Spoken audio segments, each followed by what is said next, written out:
Hello, and welcome back to the Being Human podcast, where we explore what it means to truly be human, physically, mentally, and spiritually.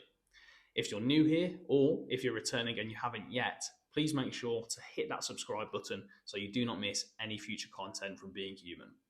Today, on the second episode of the podcast, I sat down with Nathan Togun. Nathan is a fantastic athlete. He spent 4 years on the Team GB bobsleigh team, was also a high-level 100-meter sprinter. We actually intended to cover a number of topics today. However, we got so deep into Nathan's athletic career, his performances, his mindset, who helped him, how he actually navigated becoming an athlete at a very young age, and also as well, the injuries he faced throughout his athletic career. We got so deep into all of that we didn't get to all the other topics I intended for us to cover today. So what we're going to do is we're going to release the episode you're going to listen to today as part 1 of the podcast with Nathan. And in a couple of weeks, me and Nathan are going to sit down again and finish the conversation and talk more about him as a trainer, his private training business, his views on health and fitness in general, advice for people, advice for athletes, advice for nutrition, training, recovery, all of that stuff we're going to do on part 2. And today is part 1, which is really a deep dive, in-depth look at his athletic career, which is really interesting. He's got some great insights. And like I said, Nathan's a fantastic athlete and a great person. So I hope you enjoy it. If you do, please make sure to hit that like button, comment, share, and subscribe as well so you do not miss part 2.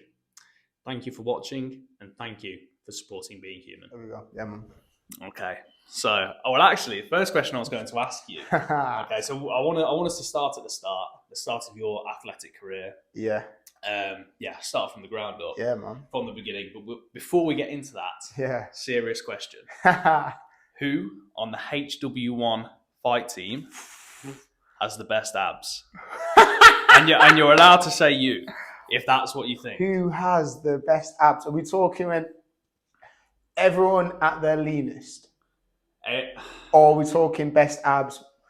Are we going off say like most say per year for most of the year, year round physique, abs? Yeah. Or do you mean at their leanest? That's an important distinction. So yeah, give me both. Yeah. Oh, okay. Year round. I'm gonna go Marcus or Chris.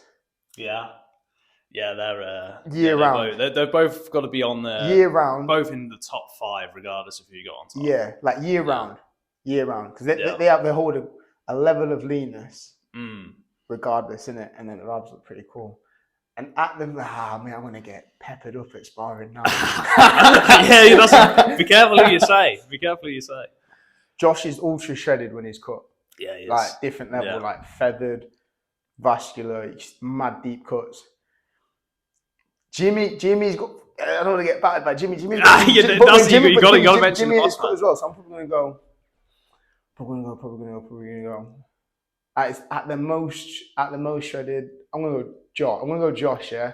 Yeah. Just because like differently, you can see it's mad how he's got mad deep cuts.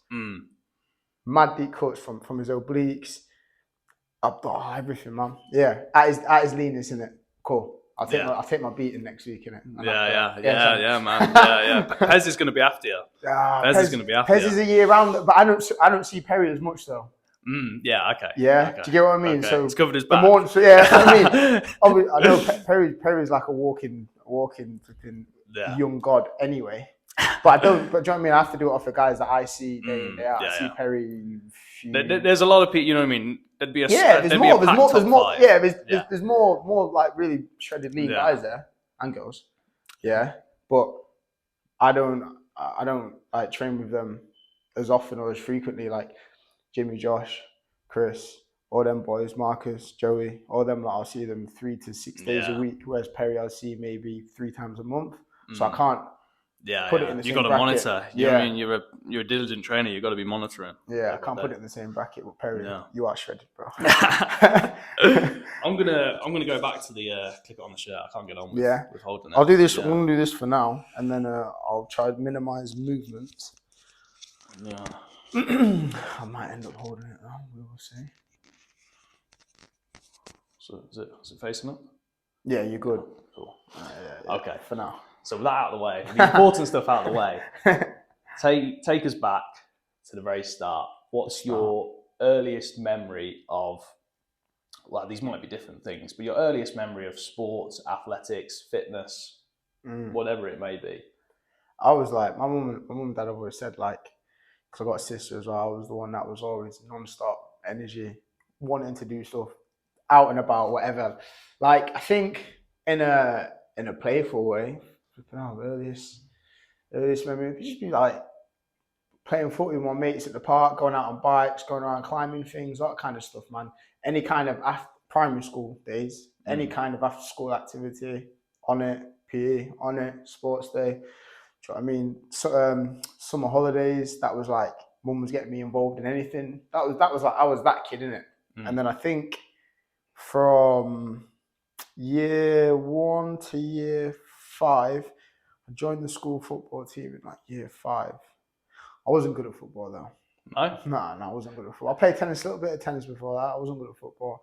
I was pretty quick. There's me and one other guy. We were the quick in our primary school. We were the quickest people in our year, so that helped me get away with things. And I was fairly strong. Like I think I had like a wicket. I could throw. Like when you're doing throw-ins in football, I had a really long throw, so that served as like a corner. Do you know what I mean? They were like my gifts. Everything else, skill-wise, I wasn't really good at. Yeah, that carried me through a little bit, and then.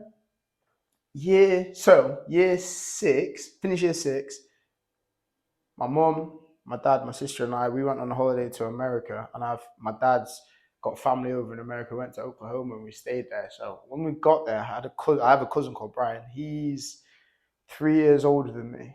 And at the time, so I've just finished year 6, so I'm 11, gone there. He's at least 3 years older than me. I've gone there, and that's the first time I've seen like abs. He plays basketball, and I'm like, yeah, man, I'm gonna look like that. I'm gonna look like that. So I'm there, like, we was there for like 2 weeks, 2.5 weeks. We was there like 2.5 weeks, and then like, I'm like, yeah, man. I'm saying to him, like, how am I gonna look like? He was like, you need to do these push-ups, these sit-ups, every day. Talking about protein shakes. I'm like 11. I'm like, yeah, man. I'm like, Dad, I need to go Walmart and get a protein shake. He's like, no, you can't have that. I went, no, Brian's got one. I need one. Do you know what I mean? Yeah. Like, this guy's got abs. I'm like, I want to look like that. So did you not have that? Did you not always have the abs? I had abs before, but like I had abs in year. So that's another story. I'll tell you that. Yeah. So that from when I met Brian, I missed a bit. See what I mean? You reminded me. So year 4, must have been year 4.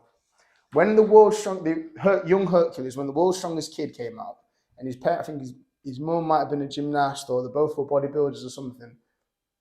I remember watching that on TV. And I was like, I want abs. So that's where the ab thing started. I feel like I was in year 4. I don't know if it's just like people that end up becoming athletes, but I feel like, is that not like every young boy? Does every boy not look? I don't know if there's any boy out there that's like grown up thinking, I don't want to have abs. Oh man, like you know, even more than I want to be massive, I want to have massive abs. I think like that was like probably my first. You know, if you're looking at aesthetics, that's the first. Aesthetically, that's the first thing I thought. Yeah, I want a 6-pack.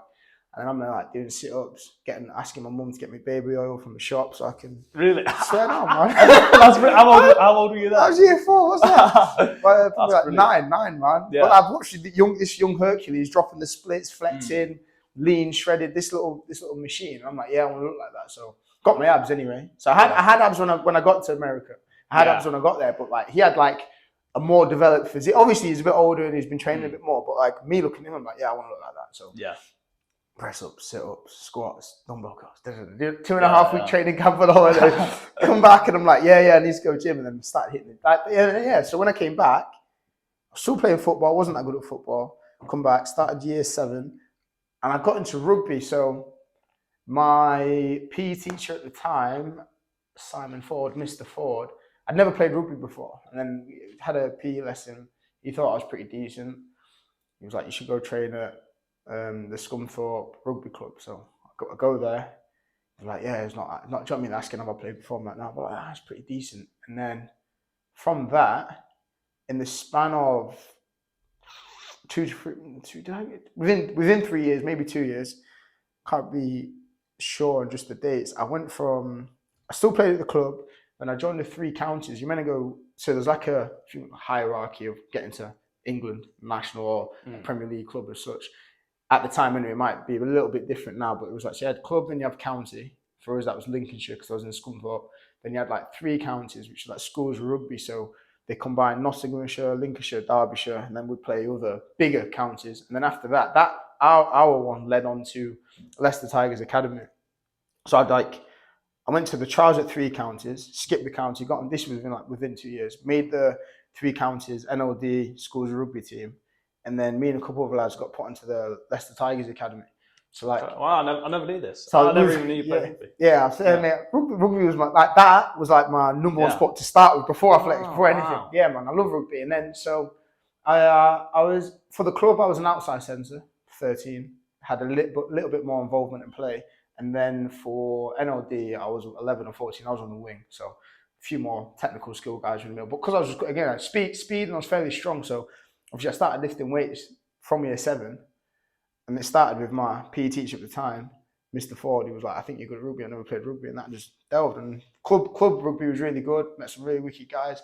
I had some really good coaches that brought me on. And I just love the sport, innit? Do you know what I mean? I felt like I'm okay at this. I could apply myself way better than football. I liked football, but I was wise enough to know what that guy can do with football and what I can do. 2 different things, man. Like I played with guys that were at Scunthorpe United, under 12s, under 13, under 14. And I'm like, yeah, I'm not good at them. I'm cool with that. I'm quicker than you and stronger than you.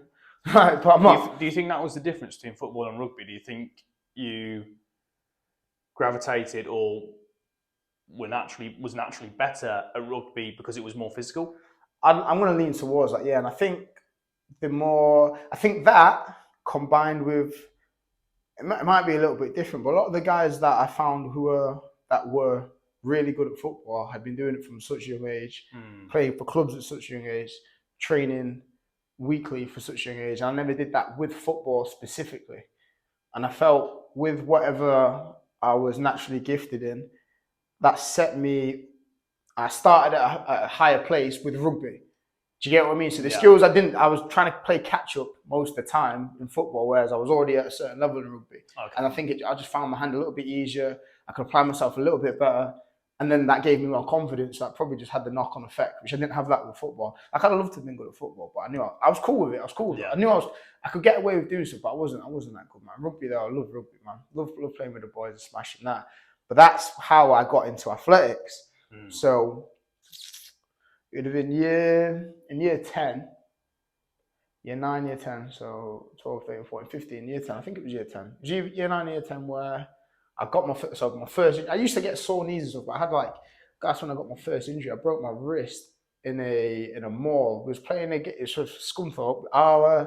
We had I think we were playing the year below. So if we were under 14s, we were playing the under 13s, or under 15s playing the under 14s. Big mall, got a few forwards there, a few forwards there, and I remember just sticking my arm in, trying to grab the ball. I was like, come on, trying to pull. I thought I saw the ball, so I stuck my arm in. As I put my arm in, all the boys pushed that way. I just heard a crunch. It didn't hurt. I just heard a crunch. And I was like, that's a bit weird. Pulled my arm out, and then my wrist is under my hand. And I was like, ooh. So I don't think that's normal. So I jogged off to the side. I'm like, Dad, I think about my wrist. And he's like, yeah. Used the bib as a sling, hopped in the car. And that's only when I got to the hospital, I started feeling it. Then after the adrenaline and whatnot. But then after that injury, that knocks my confidence massively, man. Because when I started in year 7, I was strong for my height, frame, whatever you want to call it, and I was quite quick, but I wasn't the biggest guy, which deceived a lot of people because I was smashing you could have your number 8s and whatever running at me, second rows, I'm like, smash, take them down. No, drop me, no fear, no dramas, just pure confidence sound. In my head, I'm like, if you're coming at me, I'm tackling. I have in my mind, there's no way you're getting past me, so I'm at peace, total peace, which made me, I think, gave me confidence. I relied on myself. When I broke my wrist, though, I was like, I don't want that to happen again. Yeah. Mate, I wasn't the same guy, man. And even at such a young age, I couldn't regain the confidence in having that presence. If someone was running at me, I'm just hesitant. I'm thinking it was in the back of your mind. Yeah, I was I don't want to break my wrist here. And then, mate, that that obviously like things that I should be doing I wasn't doing. So I'm missing tackles and not as committed, and that just again had to play on my confidence. So when I was getting the ball, again, even when I was attacking, I was just a bit hesitant, man. Just didn't play the same. It's not fully committed. And then I started. Then in my head, I'm like, I'm not as good. Do you know what I mean? I'm not as good as I'm not as good. And there's people that I definitely thought I was better than. I'm like, they're just outperforming, man. And then I was like, I think, yeah. And then I drift. So with that, when I was at school, we'd have sports days. So I was still playing rugby, played for the school football team. I was on athletics days, and then I started breaking some school records in like long jump, 100 meters. And I was like, yeah, this is cool. And then I can't remember how I started at Quibble. My dad might remember. Quibble Park, which is where the Scunthorpe District Athletics was. I can't remember how, like, I know my Dave Harms, that was my first coach, wicked, like, sound, looked after me. And we went from, originally I started with triple jump, that's how I started. So I did triple jump, long jump, and then the sprint. So the sprinting wasn't even like my main thing. Did the triple jump, I think like must have broke a school record in one of the years or something. Gone to the club. First competition, do you know what I mean? They do competitions like every so often on a weekend. First competition, I was like 60 somewhere in the country at under 15. And I was like, oh, that's all right. Do you know what I mean? Like, I've not done this before. And then like throughout the year, when we're training, you do different types of sessions. So we're like, got plyometrics, different jumps, different hurdles, and the sprints. And the guys that were meant to be sprinters, I was beating, and he was like, okay, like older guys as well, innit? Yeah. I was like, okay, cool, okay. I was like, oh, I was asking. So we'd go to like they're called YDL youth something leagues, like different clubs. You have like different leagues for different clubs in athletics, and people do different events. You get scored, and you do that throughout the year. Was it a YDL? I can't remember what it was called. I can't remember the name of it. But anyway, we was in a league with certain clubs, and I was like asking. So I do like long jump, triple jump. Did districts and counties for long jump, triple jump. I was like, oh, can I do the 100? I think somebody dropped out or something. I was like, can I do the 100? I was like, can I do the 100? I was like, okay. And then I think they put the A and the B race together. And I remember there was a guy called Brad. So he had like a guy who was meant to like he was either like the previous county champ or something like that. Obviously nothing to me. I've turned up in some like shorts, like long socks, whatever. Do you know what I mean? Race, beat him, and everyone was like, oh, like, do you know what I mean? To me, I was buzzing because I won, innit? I didn't know anything about anyone else. And they were like, oh, like, you beat so-and-so, he's really good. Oh, sick. Like, okay. It didn't mean too much to me then. Yeah. Because I just thought, like, I felt like I was quick, and I got to show that I was quick. So I had to do another one. It's mine a bit quicker. Okay, so that was decent. That would have been the end of year 9. Starting year 10, I was like, I had a bit more of a, still jumping a little bit, but my knees were a little bit sore from the plyometrics. I didn't have vertical sliders, but like the tops of my shins were like tender from a lot of the jumping. Yeah. So we did a little bit more sprinting, less jumping. Knees felt a bit better. Started racing the 100, and my time just kept going down and down. And then, do you know what I mean? That year was like, that year 10, being in year 10 that year, so when I was 15, I had like a shift so I stopped playing rugby. Do you know what I mean? I was like, okay, I'm going to just keep doing this. I'm not going to play rugby. So year 10, rugby. Yeah, stop playing rugby. Definitely by the end of year 10, went into athletics, and I kind of, I still did, I think I did a little bit of shot put, just because I was strong. And the shots weren't heavy at that, like, because you have age group categories, under 15, under 17, under 20, the weight goes up. So under 15, under 17, for only whatever the weight of the shot was, I thought I could launch it quite far. I ended up being like top 18 in the country in shot, and I never, at my age group, do you know what I mean? But again, like, the guy who was in my county, a guy called Daniel, or Dan, under 15, under 17, you have like two, so year 10 and year 11 under 17, so you have like first year, second year. So obviously by the second year, you perform a little bit better. They're the guys that normally beat the first years.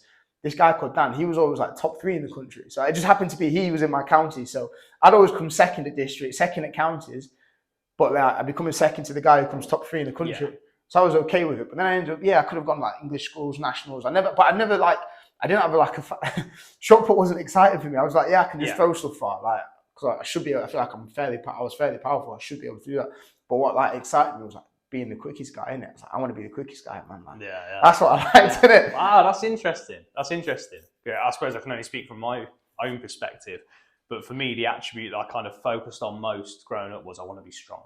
Yeah. I never really thought about speed. I just thought I want to be the strongest guy. Yeah. So it's interesting. It's interesting to, I mean, do you know where that came from, or was it just a natural? I think I used to race my dad. Used to race my dad all the time, and he always used to beat me. And I think there was one. He always used to beat me. My dad was quite athletic, man. He was quite quick. Like I saw him last. How old is your dad? Well, guessing between 60 and 62. I can't remember. He just had his birthday. I should know. He looks in great shape for someone he's got a good, man. He's got a good PT in Scunthorpe. He's only started that since March, April, May. Probably about May this year. Started PT. Does 2 of them a week. Keeps active. Do you know what I mean? And he's happy, man. I'm glad he started training now. Like he did some amateur boxing when he was younger in Nigeria. Came here. Didn't really train much, but he just, I think, genetically, no training. He just kept. That's another thing I was going to ask. He's always kept a really good physique. Yeah. Like, did you always feel, or looking back, do you think you were always kind of like naturally athletic? Or do you think it was something that, they say, what's the saying? Your genes load the gun, your habits pull the trigger, or you pull the trigger? But yeah, I think a combination of both, man. I think this, like where I'm probably most gifted, I could get away with stuff. Like I could always I was fairly quick, but I was powerful. I could jump really well. Yeah. High and far, just because. And I think that was probably my gift. And like you say, habits, training, enhance that more. So it makes it look more impressive. But I was definitely, you could say, if whatever you class as average, probably above average with trying, but not with lots of effort, and then moving up more with doing the right things, committed and training, working towards the specifics of whatever I'm trying to get better at, whether it be more powerful, jump higher, jump further, run quicker, that kind of thing.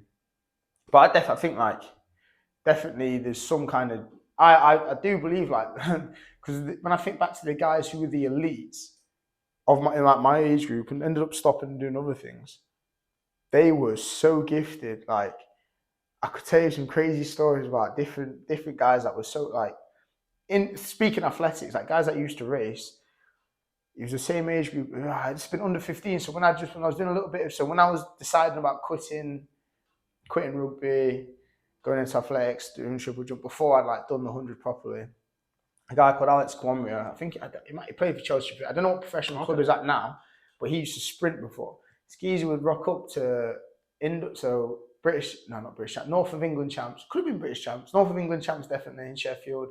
Sat there eating some KFC before his race. Got out there, break a national record. Yeah. Sound.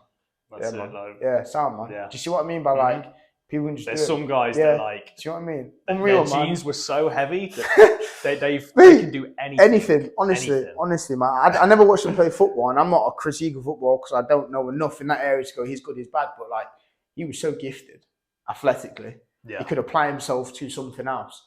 So man, things like that. So I think again though, when you have that, you nurture it, you can nurture it, have, as you get older, train towards it. If you can get some good coaches, good people around you, you can optimize whatever your gift is 100%. I think that's important. That's one of the things I was lucky to have. Different areas of life is having the right people around me. That's why I moved to Loughborough. So did the athletics. Athletics. My second year of under 17s, which is year 11. So when I'm 16, I had a really good year. I remember I'm saying to my coach, yeah, man, I'm going to run sub 11 this year. And he's like, yeah, I don't know. First race ran 11.1. He's like, this year, we're going to run, Do you know what I mean? But in my head, I'm like, nah, I fully believed. In my head, I'm like, yeah, I'm quick enough, man. I'm quick enough. I can do this. Ran 11.1 something. I was ranked top 20 in the country under 17. Yeah. So 100 quickly became your event. Yeah, 100 just the flat 100 sprint. meters. Yeah, the short sprint, all over it. And then all year, I ran really well all year. So you have your bigger competitions as such. You've got districts, counties, then you have your regional. So I was Scunthorpe, so I'd be North of England championships. If you're London, south of England, then you've got Midlands. And then you'd have there's two different nationals. You had English schools and England champs. They're your national competitions. So win whatever my club was, won the districts, won the counties in the 100. North of England, came second in the 100. I thought sick. Do you know what I mean? That was boom, buzzing. I got an indoor medal and an outdoor medal in the sprint and shot put. didn't care about shot put. You still got I got two silver medals. Wow. And at that point, they're, you know what I mean, very different events now. You're almost adult. You're almost adult now. Very different events. And you're medaling in the 100 meters and the shot put. Yeah, very different, man. Because like, if you were to look at if I stood next to the other competitors in shot put, and stood next to the guys I'm in a final with over a 60 or 100 meter, you'd be like, two different crowds. Yeah. Like shape, two very build, different body types. Yeah, two different things, man. But I was able to do both. And then that year, qualified for English schools. Didn't make the final. I think a false started. They said a false started. They said a false started. And then I think like my overall ranking that year, I might have been like 12th in the country at that. So that's English schools. And I went to national. I went to it was called 3As or England champs. They're both very similar. They're basically like, it's just like having two nationals. It's just like having two national competitions. They're just like I think one's in July, one's in August. And then I finished something similar, around the similar place, like came like third in the semi-final, didn't make the final or something like that. But I was like, in my head, I was like, this is okay, man. I've been doing this like 2 years-ish, as in like athletic sprinting, maybe like a year. Yeah, we'll call it 2 years just for the sake of it. 2 years, I'm like, cool, top 20 in the country. Got a couple of medals, challenge. I mean, I feel like, man, I'll keep doing this. And then, because like I was doing well, and sport was like, love sport, love athletics. Yeah, this was number one priority. Yeah, I was like, it's my number one priority. Like, I had some of the I'll tell you what, mate. Yeah, at my secondary school, St. Lawrence, High Ridge in year 7, and switched to the academy, St. Lawrence. I had the best. Like, this is why I love secondary school. The best teachers, sporting staff, people around me. Period. Like, it doesn't have to be sport. For me, it was sport. Sport was the thing I excelled in. But they was like, I don't know, like, I feel like people, like, if I could have gone anywhere else, I wouldn't have ended up in the same. I would have gone on a completely different path, 100%. Because the combination of, like, my dad taking me everywhere, my mum being supportive, the right teachers, the right tutors, the right people at the right time to go. Like, on a Monday in year 11, I was able to leave school at 12, catch a train to Sheffield, get a tram, go train with a different training partner, because he was a bit older than me, a bit quicker, a different coach. So I didn't, do you know what I mean? That was leaving secondary school for year 11. Teachers that would go out their way to look at other colleges, not even universities. Like, you might think about going here if you want to pursue a career in this, do this. Like, trying to find out where old students were, so they could get me in touch with them, so I could try. So this is what they did for me when I first came to Loughborough. I spoke to an old student called Tom Cuthbert, who moved to Loughborough at Loughborough College before the uni. Like, stayed there for a week. They're like, yeah, this is sick. Like, facilities are mental. I'm from Scunthorpe, man. this is like paradise, man. And then we've gone there. I'm like, yeah, bad boy. So they went so far out of the way. Like, most they really pushed you. When you're in year 11, they kind of go, you know what I mean? We've got, in Scunthorpe, there's Northland, there's 2 colleges in Scunthorpe. You normally like pick one of them 2. You do 2 years at college, and then you go uni if you want. Normally go to like a Lincoln, because that's not too far, or Sheffield or Leeds, they're not too far. This was like year 11, right? Have you thought of this? And I'm like, I'm gonna have to speak to my mum. Do you know what I mean? Like, this is different, isn't it? And then my dad was fully on board. My mum was on board, but I think like I was like just a 16-year-old boy. My mum was like, only after. My mum was like, I think she was upset, but she never showed it to me. Okay. I moved away quite early, because I enrolled at Loughborough College. Oh, so you came to? I assumed you came for university, but you actually came to Loughborough College. Yeah. So 16 years old. So I was in a shared house for 2 years for both my years at college, which was sick. Basically, like living by yourself, innit? I'm like 16-year-old, moved to Loughborough. I'm like, that's it. My midnight, go to cycling to Tesco to get some milk and biscuits. Like, this is sick. I lived dead close to the college as well, so it was like a 5-minute walk. Did 2 years there, sports performance, did that. College was sound, man. I don't remember that much. I have to look back at photos. It triggers everything. Yeah. But I definitely enjoyed it. But like, I was put in a really good training group. So the point of me going from like what my teachers did for me was literally like, showed me there was these options, like wrote me some wicked things and said like really good things about me, and like I was this and that, put me in there, really pushed me towards opening my horizons. So then I ended up going to a sporting college in the best sporting place in the country, so I could whatever my potential was in sport, at least I've got the pathways as opposed to being a scunthorpe and the door shut.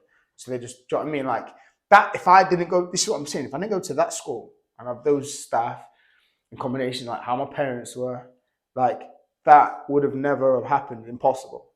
Phil Dalowski, mate, he's like passionate for what he does. All the other stuff, Dan Ellaby, Mr. Ellaby, Mr. Rhodes, Mr. Dalowski, bad boy, mate, like made a difference. My head of year, Mrs. Scott, the sick man, they care, the people that care. That's why I love that school, man, because they care. Like, it makes the huge, like, it's hard to explain. When people tell me about how they hate school and college, I'm like, nah, man, it was sick. I'm like, I just felt sorry for them because I'm like, you didn't have the same people that I had. Do you know what I mean? It makes a difference, man. So you had really good support. Yeah, man. I'm like, really good support the classmate, they cared, man. Like, yeah. What would you recommend for young athletes, you know, at the back end of secondary school that are starting to think, could I take this seriously in whatever sport or event they're doing, who don't have the support that you did? Yeah. Do you have any advice? I think there's a couple of things, man. I think if I knew now how possible things can be, I'm not saying it's easy. Yeah. There's more. Do you know what I mean? Like, I had to, when I went to college, my mum and dad, like, I'm not at uni, so I don't get grants. Like, my mum and dad had to pay for my accommodation. I had to be given more money for food, do you know what I mean? Like, yeah. At their detriment. Obviously, it's a great opportunity, but like, I was lucky. My mum and dad's like were able to sacrifice what they needed to for me to do that. Do you know what I mean? I obviously had a sister as well, innit? Do you know what I mean? Like, it wasn't like it was just, oh yeah, I have all this money, do what you want. It wasn't like that, yeah, exactly. Do you know what I mean? But they were willing. Do you know what I mean? They never said anything. Just did it, man. And I'm fully appreciative of that. But like, not everyone. Say a child off their own back finds, okay, I should be in Birmingham. That's where this is, or whatever it is. And there's a college here. Do you know what I mean? It's at the back end of the section, but they're not. It's different. I think like there are people out there to support. I think if you can, there's probably levels. I think there's levels. So you have like the complete ideal, and then you need like a hierarchy in it. You got the complete ideal. I get to move to this place and I train there and I have this coach. It's cool. Next best thing. What's that? Next best thing. And you go, okay, what do I need to do that? Right? Try it. All of them. Worst thing that happens is like you end up here. So you're here anyway, innit? Yeah. You know what I mean? You stay where you are, okay? That work? No, sweet. Well, next best thing. And you do that and you go through there, go through channels. Like, it doesn't matter, man. Like, speak to people. Like, as in, there's more things out there, and there's so many willing people to help. There's more of those people than you think. Just because you restrain, like, you grew up wherever you are, knowing whatever you know. So you don't know all this. You don't think there's all these other things going on. And it's mad how, like, right when I got there, I didn't realize you could get a grant for this. You could get support here for that, and this scholarship scheme, and all these things that help elevate. And then people, like, even if it wasn't like you don't permanently move there, maybe they go, okay, we can offer this on every weekend for the month. If you come down on a Friday, we can help you to Sunday. So, man. But you got to check, you got to inquire, man. You can't just sit there and go, oh, I want to do this, and then I really want to be this athlete. I really want to do this sport and play for this team, or go this far and achieve this, and then just sit there and do nothing. Like, so you've got to be proactive. Yeah, you got to be proactive. You've got to look for the opportunities. I had people that were proactive for me, but if they weren't, you'd have to do it yourself. Yeah. Speak to your carers, speak to your parents, older siblings, uncles, like people. If you don't feel, do you know what I mean? If you don't feel you can channel it yourself and work out yourself as a 16-year-old, 15-year-old, cool, man. You find someone older. Like, if you don't live by yourself, you live with someone older than you. Yeah? Grandma, granddad, carer, parent, older sibling. Whoever's looking after you is probably older than you, yeah? Unless you get what I mean? Yeah. Do you get what I'm saying? Again, yeah. So I'm gonna go off. They have a little bit more life experience than you are if they're looking after you. Probably. Ask them. Cool. When you go to school, loads of stuff. Yeah. Someone there is gonna know something, or at least direct you to something, and then you can go off that. Spend time after school. You've got like access to loads of stuff. You got access to more things now than you did back then. Back then, like in the past. Did you know? Back then, like I'm talking about this. But it's the true. World's changed a lot. We're talking 10 years ago now. I finished year 11 2012. Yeah. So no Instagram, or Instagram had just started. Just started. Definitely no TikTok. Nah. Wow, That's it. You never know. You might find an opportunity on TikTok. That's the thing. There's so many. True though, but this is what I mean. I think it's got to be a little bit fearless. Like, I think there's a big, like, I was dead bothered about what people thought about all the time, like doing something and going, oh, they're going to say this and do that. Like, the more you do things, like, the thing is, man, like, it's mad. Who was it? I think it might have been George St. Pierre. Might have been Darren Campbell first to my face, but I know George St. Pierre's done a video just about, like, nobody cares. Yeah. Like, nobody cares, man. Okay, maybe, like, say this to you in the street for a day, or you get a couple messages for a week. After 2 weeks, forgotten about, man. Yeah. No one's bothered, man. No one's bothered, man. The thing that somebody says to you that they think 5 minutes about, you will then go home and think about for 5 days. Me? But to them, it's been legit, it man. I tell you what, I fully remember on a training camp, my old coach, Michael Kamel, sick coach, mate. Like, just imagine like a Russian geezer, just tells you how it is, yeah? Sick coach, great guy. Just tells you how it is, though. Do you know what I mean? And he's just glad this, like, when I was competing, I just underperforming. And he was like, was this for? This was already, I'd have been, was on the training camp in Italy in 2017. And he just said to me, he was like, was at a table. And I was like, do you know what I mean? I wasn't like training that well. And I was underperforming. I'm sorry, I trained well. I'd raced poorly, significantly. Yeah. And he was just like, nobody cares, man. He went, look, the same people that love you and care for you now are going to do the same thing if you want to lose. They're not bothered. You stop doing sport today. I'm going to love you anyway. Yeah. So all the other people, they're irrelevant. But you said it in a different way, yeah? yeah. Said it in a bit more Russian. Yeah. We'll go ahead. Said it in a different way, yeah? But principle. And he was right. It's dead true, man. Your mum, your dad, whoever they are, your girlfriend, your partner, grandma, granddad, these people love you for you, innit? They don't like, they're buzzing that you're doing well. Buzzing, they're happy for you to push you. But if you just stop today, they're not going to go, I don't like him anymore. Do you know what I mean? They're not going to think any less of you as a human. And I think that's like, when you start to understand that, you take pressure immediately off yourself. And I think that's one of the best things I've learned. I think that as a going back to being in year 11, it starts from there thinking like, all these worries about things that you don't need to worry about. Do you know what I mean? Yeah. Take some risks, man. Yeah. Take some risks. Like, accept that. Take a couple notes. Take a couple of rejections. It's all right. Yeah. If you deal with it then, sound, man. When you get older, you got no fear. Yeah. Do you know what I mean? Mm-hmm. And I think that puts you in a powerful place. Like, I wish I could have done that. That's one thing I wish I could have done earlier, is take more risks, 100%. Yeah. Just take more risks, or chances, or at least like try things. Just do that and be like, not be bothered about like this person thinking, mate, that wasn't that good. It's pretty rubbish, yeah. That was poor. What's he on about? Do you get what I mean? Yeah. And again, like you just said then, like they say something, they think about it for 5 minutes. I'll be there all week, like, yeah. Yeah. I see them in a week. Probably wouldn't remember me. They wouldn't even know my name. If I walk past them in 2 weeks, they wouldn't even recognise me. Yeah. They wouldn't remember saying what they said. No! Because to them, they didn't even mean what they said. It was, they were angry that day, they'd had an argument with a girlfriend or their mum or whoever. Legit, man. Said something off the cuff. Legit. But we take it to things that we take things in. Man. I think we put a lot of stuff out without thinking about it, but everything that we bring in has much more of an effect than everything we put out. Yeah. More than often, I think. I agree with that, man. That'd be like my advice. All of that would be my advice to someone in that position. Yeah. It's like, yeah, man. And college was sick. You know what I mean? Done like year 11, gone college. College was sick. Finished my 2 years of college. Stayed here for a degree. So I was gonna apply to a couple like Brunel, Cardiff, Loughborough. So you did your 2 years in college here at Loughborough. 2 years of college at Loughborough. And how were those in terms of sprinting? In terms of competing? Injured most of the time. Okay. I think again, I was going really well. So we started college in like the September, trained all the way to December. So that's like winter training. Then we normally have an indoor season between January and March. Then you have a little gap and compete outdoors. So I got injured somewhere like near Christmas. What injury?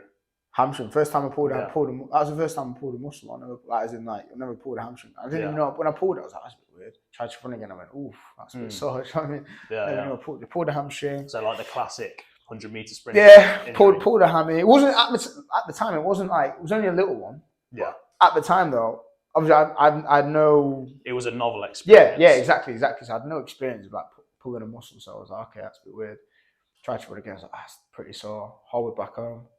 because I went home. Obviously, I've gone home for Christmas, so I did it at my home track by myself, like in the dark. So I'm like, yeah, do you know what I mean? Just like it's just mad. A bit weird. Come back, saw hamstring, cool. Rushed back, and then I had a wicked training group. I had a really good coach. I didn't want to waste time. Didn't want to waste facility. Didn't want to waste my access.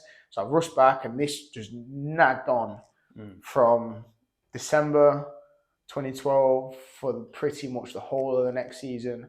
I'd like string together 3 weeks of training. Hurt my hamstring, or my hamstring's still hurting, and miss sessions, or not do sessions properly, should I say. And then I didn't race. I don't even think I might have ran a little bit quicker than the year before-ish. Again, I'd race, my hamstring's in bits. Like, do you know what I mean, So man? it became a recurring injury. Yeah, like, because I didn't look after it in the first place. And again, like, I was so bothered about, like, nah, man, I've got this sick training group, I've got a sick coach, I can run, I'm in Loughborough, man, I'm going to run quick. Do you know what I mean? I'm going to do this. I beat this guy last year, he's running this, I should be running that. Just rushing back, man. Wasn't anyone else's fault other than mine, really. And then I still went English schools. Yeah, I still went English schools that year. It was mad though. So I'm going to turn up to didn't run well. Turn up to the nationals. I hadn't trained for like 6 weeks. Like, yeah, as in like I couldn't sprint. So like I couldn't do what a basic week of training would look like. I couldn't do that, man. So all I did was like cycle, jog, lift weights. Yeah. Just turned up massive, couldn't run. Not run well anyway. Do you know what I mean? Like, it was one of them, man. It was annoying. That was really annoying. And the next year, that had been 2014, 2013. So the next year I had wicked training. I joined us, so that's how I got into bobsleigh. Off the back of the injury. I almost jumped a bit. Yeah. So all these hamstring injuries, didn't race well, boom. And my coach at the time, a guy called Craig Pickering, he used to run the 100 meters. He went into bobsleigh. He made that switch from like elite sprint into bobsleigh. And I don't know if he might have said it as a joke, to be fair, to start. He was like, oh, have you thought of bobsleigh? And I was like, do you know what I mean? Like, good one, innit? And then I was like, actually, wait, could I do that? He went, yeah, if you want. Do you know what I mean? He went like, he was like, yeah, if you want this. Okay, so just kind of like a yeah. And I went, suggestion. I went, can you? I went, what do you need to be? Obviously, like, you went, like, what a bobsleigh. So in sprinting, you almost want like power, call it speed to weight, power to weight, however you want to call it. But you want to be produce as much force, but as powerful as possible. Yeah, man. You need to travel.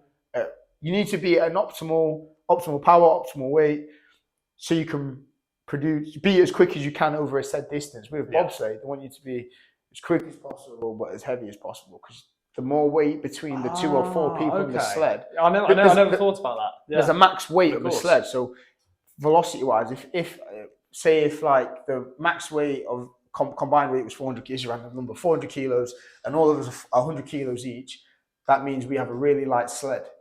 So we smash the sled and we've got max velocity. As we're picking up speed going down the track, you're going to go quicker because you're heavier. Yeah. Now, for all 80 kilos, we have to push a heavier sled to make the maximum weight to get the best velocity. Yeah. So we'll probably have a slower start.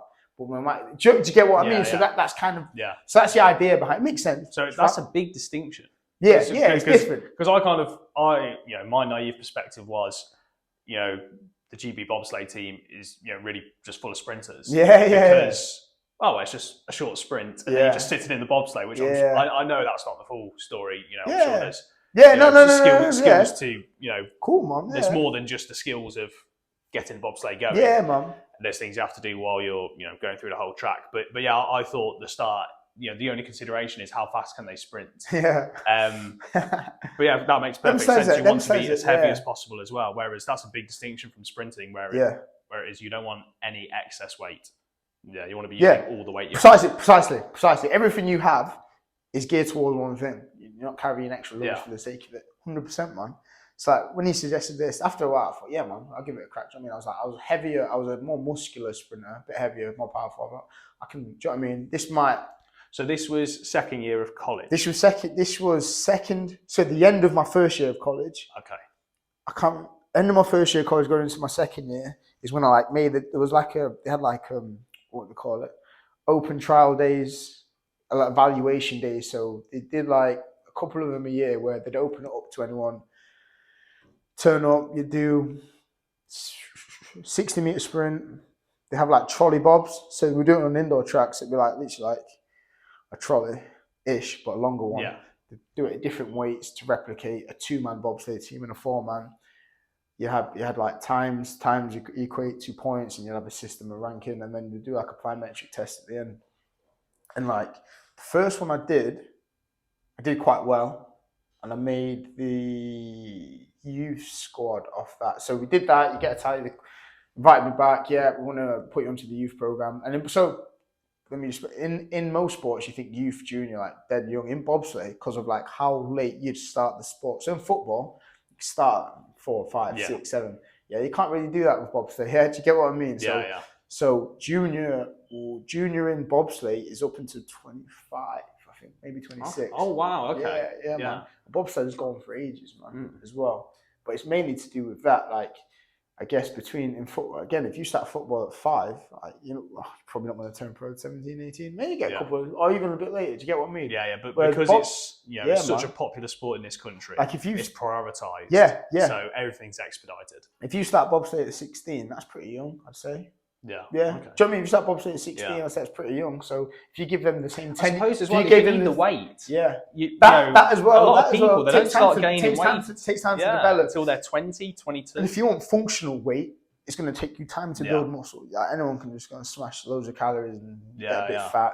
But again, isn't it, man? You want to apply yourself. You want to build things that are going to apply to what you're trying to do. So, yeah, man, we did that. Did the first one, put me in a youth squad. I was like, sick, cool. Then we had another evaluation, and I did really well. Really well. The scores were really good. Put me into a junior squad. So then, like, that was my first experience. When I did that, I got a new coach. And that's when I started, like, my new coach, Michael Kamali, mate, he trained, like, so my training group was, he's coached previously some wicked sprinters, like Craig Pickering, I think he did a bit of Martin Rooney, Leon Baptiste, Harry Aikens, Zurita, Joel Theron, guys that were running, like, Togun top 5 in the country over 100 metres, isn't it? Yeah. Do you know what I mean? So I'm like, yeah, man, I'm in the mix with the big boys. Yeah. Do you know what I mean? And I loved it, man, because it was like, this is going to bring me on. Started training really well. Running so well in training. So not just bobsleigh, my bobsleigh was sound, training wise, and my sprinting was getting so much better. So I was like, this is best. This is wicked. So we had our first experience. So that junior squad, is that the GB junior squad? Yeah, so Great Britain junior squad. Yeah, Great Britain junior squad. So there's a few of us. There was a couple of guys that were doing bobsleigh a little bit longer than me. Some were based in Loughborough. So like we trained together, but like it was cool because during the winter prep, we trained for bobsleigh, and then once bobsleigh was out of the way, a lot of us wanted to go into athletics, so we just trained with athletics. But we kept. So it was fairly synergistic. It was ish. In terms of your training programs. In terms of the training programs, but we just had to do it. Obviously, we were doing it. So I think we were doing sprinting or 100-meter training with a bobsleigh body. Yeah, if that makes sense. Yeah. So that was the only. Which that was the place where it diverged. But that it was okay. It was okay. We made it work, innit? We made it work. But that'd be the only difference as such. It wasn't like training for 100 meters and then training for an ultra marathon. Yeah, it wasn't that. No. Yeah. It wasn't that. Nah, that's they're at least they're in the same ballpark. Yeah. You can make it work. Yeah. And we were, because I guess most of our backgrounds was from athletics of some sort. Then went to bobsleigh. We weren't so far away from it. Yeah. Say if we came from.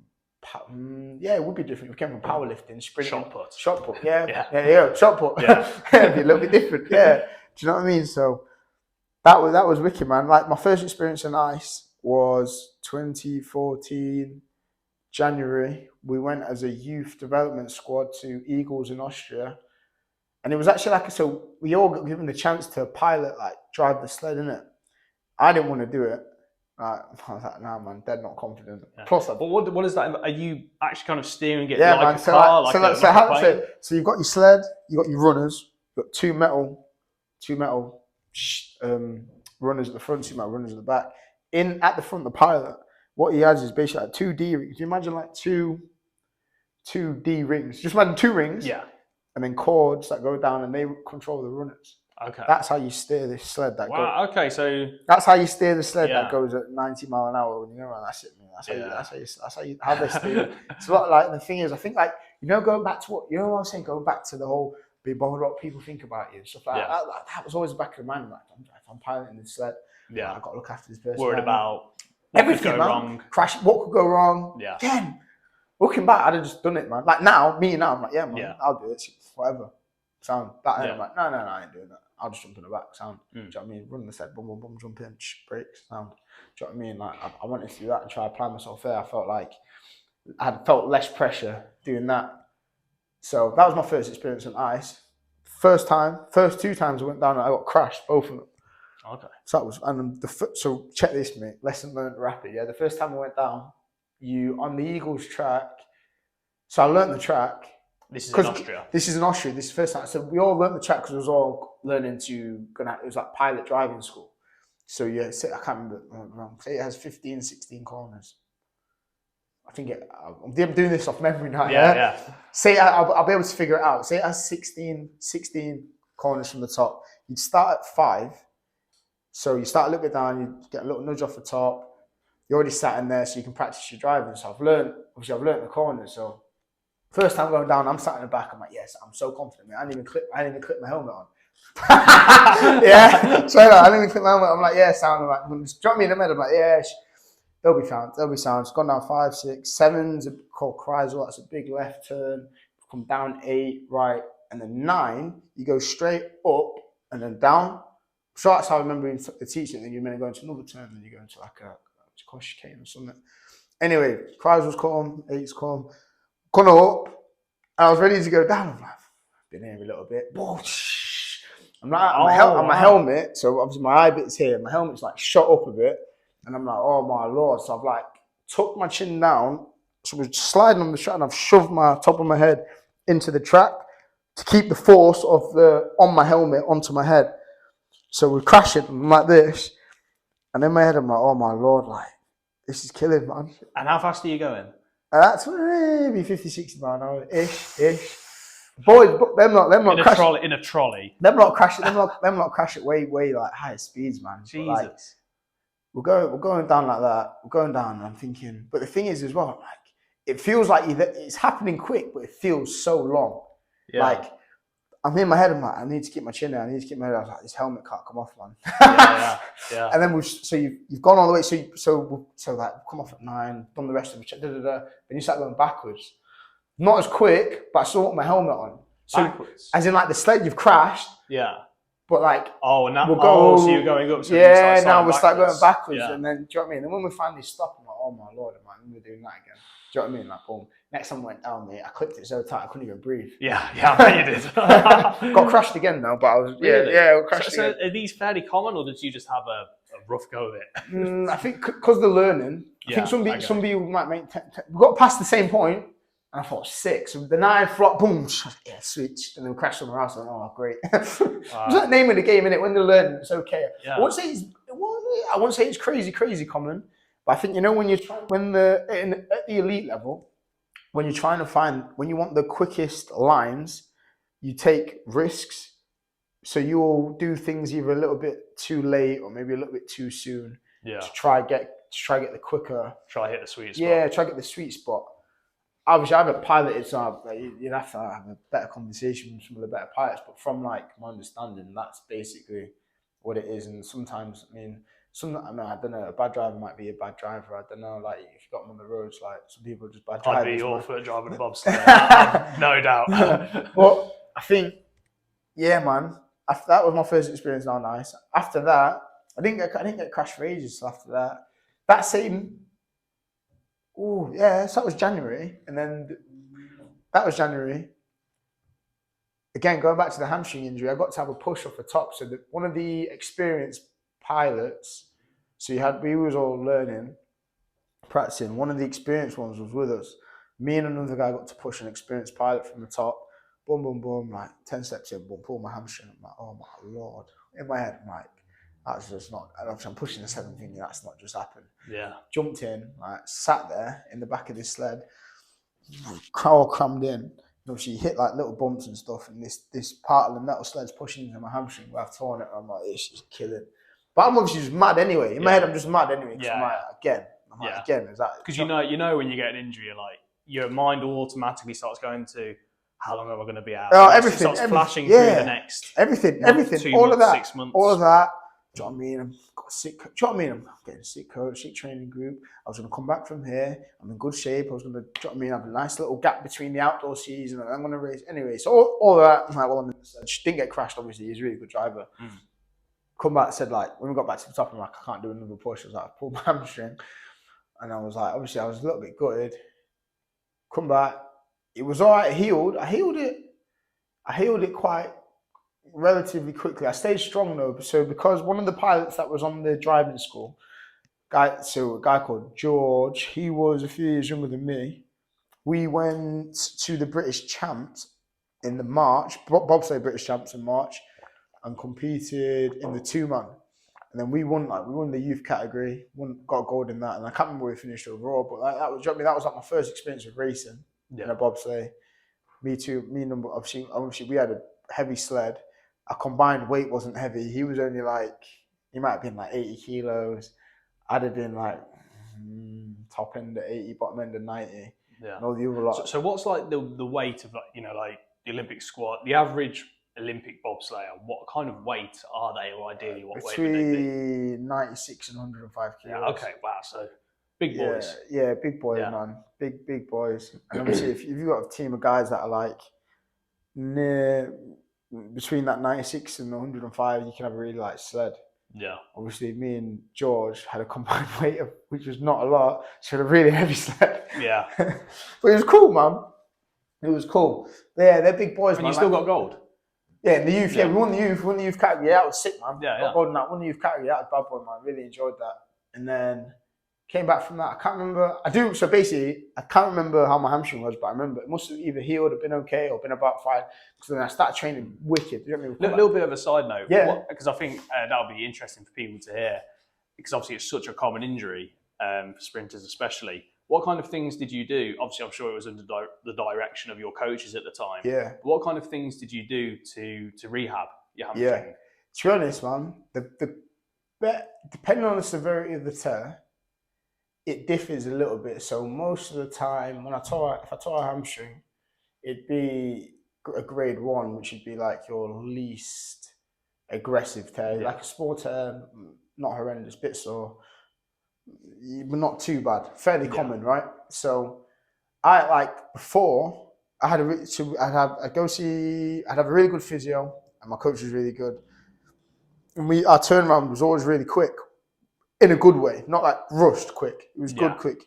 He just my coach, mate, I remember tearing the hamstring on a Monday, grade 1, and then I'm back sprinting 80% by the next Monday. Yeah. Wow. Okay. Yeah, man. Yeah. Yeah, really good, man. Once you I think you do the right things. So a combination of things. So sport dependent as well, and intensity dependent. So sprinting hamstrings are used. If you're sprinting at 100%, your hamstrings are being used quite forcefully. So you need to be conscious of that. Tear hamstring. We'd always, first 24 hours, rest pretty much, ice, 20 minutes, every 2 hours, elevate, that normal protocol. I'll do that for like a day. After 48 to 72 hours, if it's not too bad, which normally isn't too, apart from the spot, the area that I pulled, being a little bit tender, I'd get treatment around it. So say if I've torn my bicep femoris, the outside of my hamstring, mid-thigh, I'd get treatment then at the bottom of my hamstring, my calves, my glutes, the top of my hamstring. As in like sports massage? I get sports massage around it, all the areas to relieve. Stimulating the soft tissue. Yeah, stimulate soft tissue, relieve tension around it, which we put more stress on the bit that I've torn. Okay. So it just alleviates pain. And then after 72 hours, I could get treatment on that area, because if it's a small tear, once it's healed, you tear a hamstring. When it heals, it doesn't heal back like as a normal fibre. It'll heal back like patched and however. Okay. So that's how you get your scar tissue. And once you've got scar tissue, you need that to straighten back out. Because you can have you could have torn your hamstring, it's completely fine, like healed. Yeah. A little bit weaker, but fine. It's not torn anymore, but it will hurt. It's when not you're using it, it's not moving fluently because you've got scar tissue and build up or a knot and whatever's developed there. So I'd make sure normal protocol after ice, get the inflammation down. I do it even if I don't know there's inflammation, if I can't feel it. Yeah. 20 minutes every 2 hours, boom, do that for 24 hours. A little bit of movement on the second day. Third day, I'm definitely getting treatment, whether it be on it a little bit, but definitely around it. and then I'm back into some form of like, so for me, with drill, we do like walking drills, walking high knees, walking extensions, different lunges, hip airplanes, using it within a pain threshold. Yeah. So you're using the fibers how you'd use it, but with less intensity and more control. But by the end of the week, we're doing like tempo runs, so call it like 60% in trainers, but how you would sprint. You're doing the same patterns, same mechanics. And the more by the first run would be like 40%. I'm not too sure. My 8th run, I'm like 70%. I'm like, I feel like I can sprint. I feel like I can do a proper session. I'm like, in trainers, not spikes. But then, do you know what I mean? That's one of the best things. Again, you have to control the intensities. If I start going 110 and it's like 110% and I'm not in control, I might do something to damage it too much, and then I end up back in square one, which is what I used to do. Yeah. So it's just being patient. But it's crazy how you do it the right way. So 7th day, I do it the right way, controlled. 3 days later, I'm sound. Yeah. Yeah, I'm like, it's back to normal. You do it wrong, you're back to square one. Yeah. So it's such a delicate game. Man. Yeah, man. And hamstrings are interesting.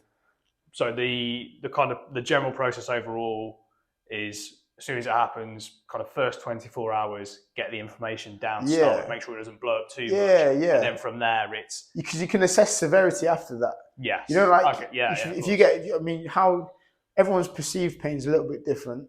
Yeah, that's it. The pain you're experiencing doesn't necessarily, well, it correlates, but it's not necessarily it doesn't give you an accurate picture of how bad the injury is. Yeah, not straight away. It could be really painful, but the actual injury isn't too bad. Or it might not be that painful. People have some crazy pain thresholds. Yeah. Like people have broke things and not known they're broken. Do you get what I mean? Like you've done that, but you can test something and think, it's hanging off. I'm like, that's not that bad. You let it settle. Excuse me. You let it settle, and then you're like, okay. No, it's not that bad. I've got more movement than I thought. At first, you thought it was a massive area. I can pinpoint it. Do you get what I mean? So but I think that part's important, but not testing it. Right? Yeah. You've heard it. Cool. Pinpoint it. Actually, find out what it is. Find out what it is. Yeah. Pinpoint it. Find out what it is, where it is. Get on that. Control the information. Don't use it. Avoid using it. Whatever you're doing, like if you tear a hamstring, okay, like minimize what you're doing that involves stretching your hamstring, whether it be walking up hills. Like, I mean, sitting down in great, you probably want to have your leg lengthened as long as it doesn't hurt. Depends how much. Depends how big the tear is, isn't it? Like, normally, look, as long as you're not lengthening it and like your leg's not straight and it's hurting. But try and lengthen it if you can. Because if you sat down all the time, you've got tight hip flexors, that pulls in your back. It's going to make it. Exactly. It's going to just increase tension around it and make it feel worse. That kind of thing, man. If we're sat down all the time, get a tight lower back, tight hip flexors, less blood flow as well. Yeah, less blood flow.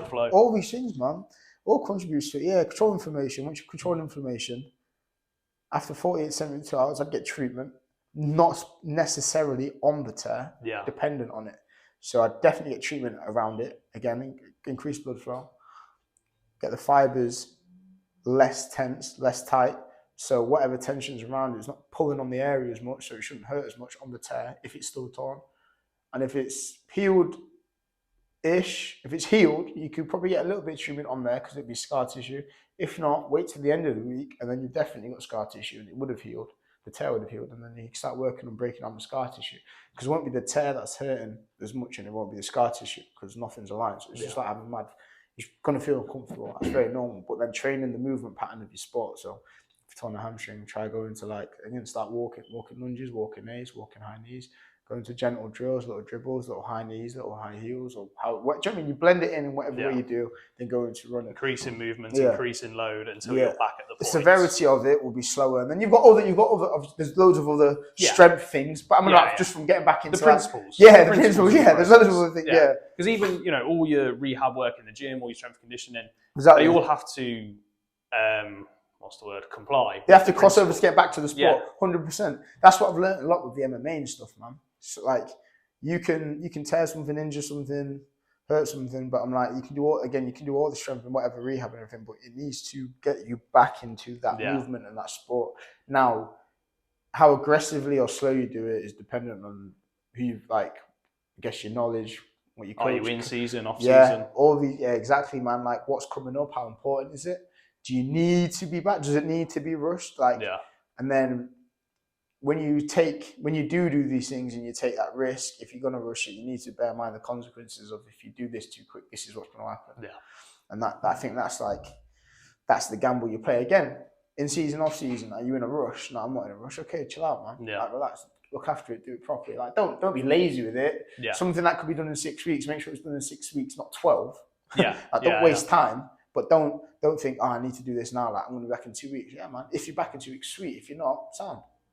Cool either way. You're not in a rush. Now, if you've got a super important fight or a super important competition, match, game, whatever coming up, different. It depends what's at stake. Wage, livelihood, prize money, medals. I don't know. Do you know what I mean? It varies. People take the risk. Very important considerations. Yeah, man. It depends what level you're at. I think that makes a big difference. I think those things make a difference. But got what I mean, man. It's hard. If you get a good if you got a good coach and good therapist, you'll be looked after. You'll be sound. Do you know what I mean? In sport, see a masseuse therapist in sport that deals with athletes. That's important, right? Yeah, hugely important. I need to clarify that. There's lots of different massages. Yeah, and it's not to say one's worse than the other. I'm just saying, if you're an athlete, if you're doing a sport and you've got a sporting injury, go see a sporting therapist, a sporting physio, sporting masseuse. Liaise with your sporting coach, who's probably dealt with athletes. If they've had athletes who have had similar injuries, most likely at some point, and how their progress of rehab went, and listen to them. Don't just go to the normal. If you want an optimal recovery, if you want to heal the best way, the quickest way, if you want an optimal rehab program to get back to your sport, you need to do this within a sporting realm. It's got to be specific. The urgency, they'll understand the urgency. They'll understand they've dealt with these types of people. They understand where you're coming from. They understand the demands of the sport. They want the sporting physio, masseuse wants to get you back to sport. The other person, sound, just want you to be healthy and happy. Yeah. It's two different, they're both good, both sound. Yeah. Two different things though. It's two different things. Like you said, they're both in the same, like we said about bobsleigh and sprinting, they're both in the same ballpark, but there's a point where they diverge. And when you're trying to, become an elite athlete, when you're trying to break your own records and win competitions, you've got to be very specific. And every inch counts. So it's got to be, it's got to be acute. If you just go jogging, you just go running on a weekend, you pull your hamstring, you can go see a normal masseuse or normal physio. They'll make sure and it will help. Yeah, it will. 100%. 100% it will help. Now, if you're like a middle distance, long distance runner, and you're trying to run nationally, internationally, whatever, then you need to go see a sports masseuse, a sporting physio who's dealt with other athletes, because they're going to get you back to that sport at the level you're at and want to be at, not just to be able to go for a jog again on the weekend. It's two different things. And both are sound, man.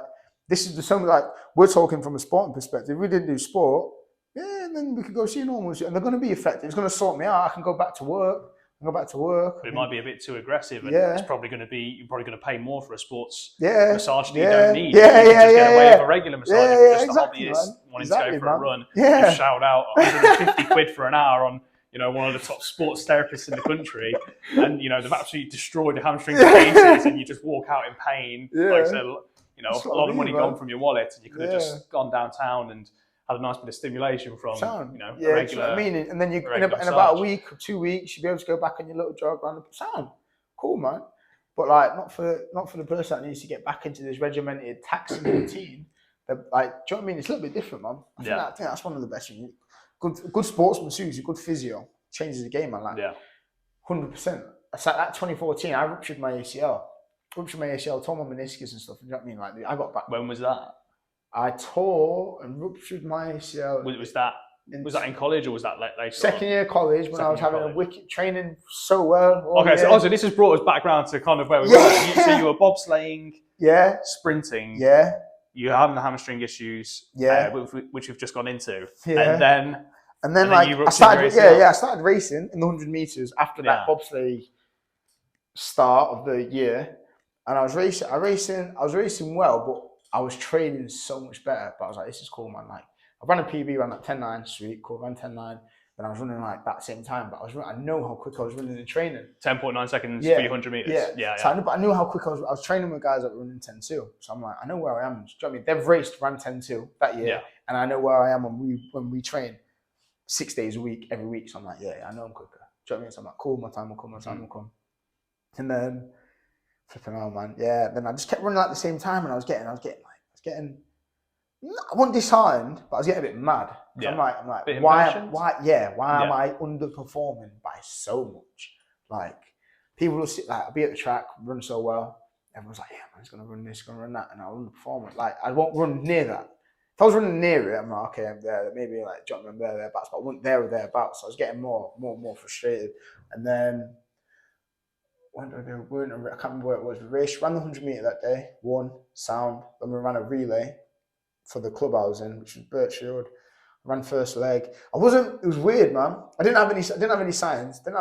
Like, but I just remember feeling like stuck on the ground, running around the bend. I shouted too early to pass the baton. My foot's gone down, hit the ground, and to me, what it felt like. Well, obviously, I know what happened. Must have happened. What happened felt like my leg hyperextended, so my knees went back. This is what it felt like. I've gone like in my head. I'm like, whoa.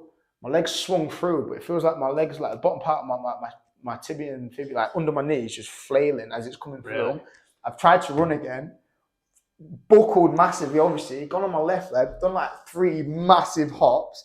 I passed the baton on him this time, flew off to the side of the track, and I just laid there. And I was like, oh my days, I broke my leg. Yeah. Yeah, I was like, I broke my leg, man. I broke my leg. So that was the initial. I was laid down. I was like, I'm not looking at my leg. Because I felt like my leg had just done this. Yeah. I was like, I can't look at that. Do you know what I mean? I didn't want to sit up and see it bent to the side. I was like, no. I was laid there for like 10, 15 seconds. I was like, bent my leg in. I went, okay, straight. Looked up, I was like, straight. I was like, straight. This is okay. Do you know what I mean? I was like, stage 1. I was like, okay, this is cool. Some officials come over. I was like, I think I broke my leg. And he was like, he started laughing. I was like, man, I was in so much pain, man. Laughing? Yeah, straight down, man. I was in so much pain.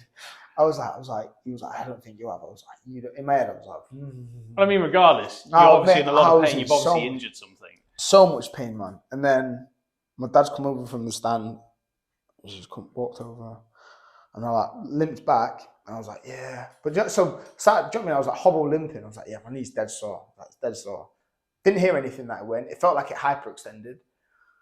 And then at the time I was on a scheme called TAS, which is like a scholarship scheme for like, I got it on through being in the Great Britain bobsleigh team, junior team, innit? So I got to see it. So again, I had access to Wiki Physio as a sportsman's use. So I did that on the Sunday. I saw the physio on the Monday.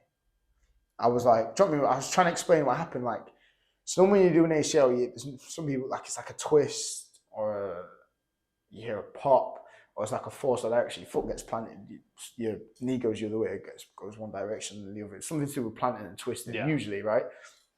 So that wasn't in the realm of this. Do you know what I mean? Yeah. They didn't think, and I didn't think, right? Because I was like, no, I wouldn't do my ACL. My leg hyperextended, which would be, if anything, like your PCL, which is like your posterior one. If anything, but like sometimes you can hyperextend and it just comes back. And I think I literally just thought it hyperextended. I was like, so I'd expect inflammation and soreness. 100% it bent the wrong way. Yeah, like fully expected that. Seen the physio. I was like, thought it might have like aggravated some like different things in my knee because it's bent the wrong way. I was like, yes, give it a week. The inflammation didn't really go down.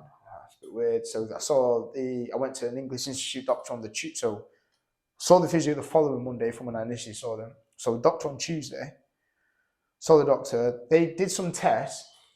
It was this lady, she was like doing tests and she couldn't move anything in my leg, which was like, she was umming and ahhing about ACLs, but she was like, all the tests showed that it didn't hurt my ACL. So they put me in, I got an MRI on like the Wednesday or the Thursday. They got me in rapid. Or might have been in the next week. It was within 7 days. Got an MRI. Then she rang me like, after I got the results of MRI, I was like, she's done the ACL. And I was like, what? But when she was like, normally when you've got a loose ACL, you can move like there's movement between your shin and your thigh. And so, but there was one test she did which didn't move, but it hurt. And that's the only reason why she thought I did it. Anyway, fully ruptured my ACL, tore my meniscus, and I was like, yeah, so. I remember so while I was in college, I remember like, and one of the modules we did was injuries, and I remember my teacher saying like, has anyone had an ACL? And then one of the lads was like, yeah, I did my ACL. I went, yeah. He went, yeah, you're basically fucked if you ever do that, innit? Obviously, that cross. So that was the first. That's what everyone says, isn't it? The ACL is like the opposite of the Holy Grail. It's the injury that you don't want. If someone says, "Oh, Tommy ACL," you're like, Mate, that's the one. That's the one. Like, there's filthy incident. Mate, like, so when I found out that, I was like, sound. I was like, okay. So like, what am I doing now? Like, what are my options? I was like, because at the time, obviously, in the gaps of from when I did it to get my MRI results, I couldn't straighten my leg fully. I couldn't extend my leg fully. It was always slightly bent, and I couldn't flex it past 90 because of pain. But I could do other stuff.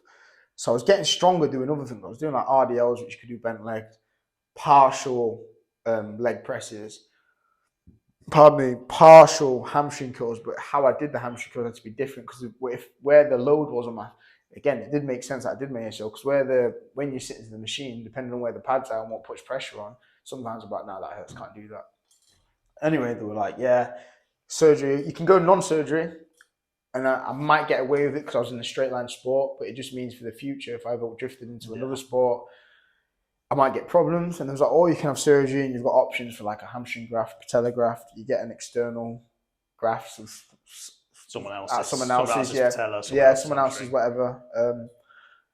But I had like a sick doctor, sick physio. And then I saw a knee specialist, which was only in Nottingham. Mate, it was on like, I was like, this is sick, man. If I wasn't on task, mate, screwed, 100%.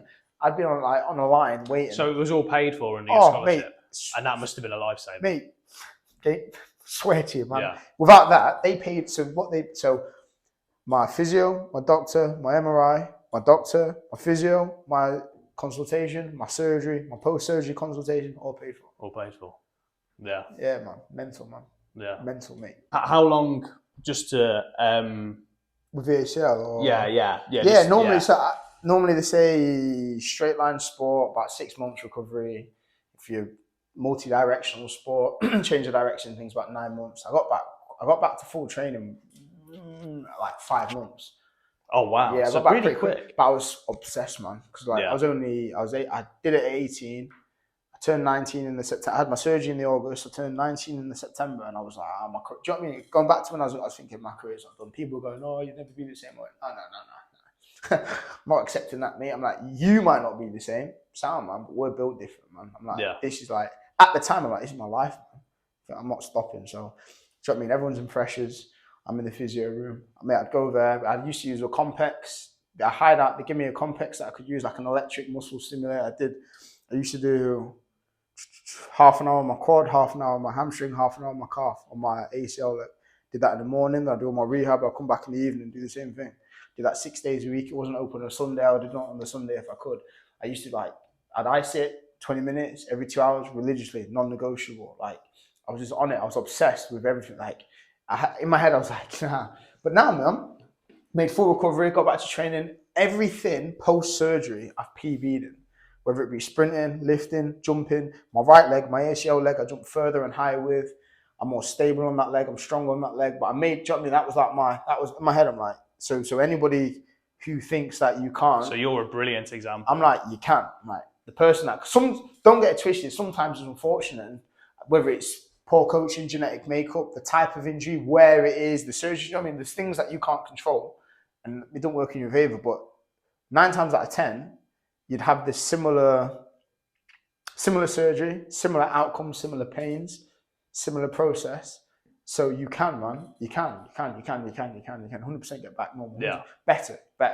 It's like, I think people need to hear that because even in my mind, you know what I mean? Like, I'm like 100%, yeah. I haven't torn my ACL. I've never had, you know what I mean? The worst injury I had was when I did my AC joint last year and it was 2 months rehab.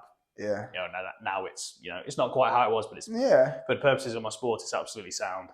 So I think that's really encouraging to hear because people do think, God, what if I tear my ACL? Yeah. What if I tear my meniscus? What if I have, you know, a really bad injury? I'll never be the same again. I won't be able to reach the heights and get the successes and victories that I wanted to.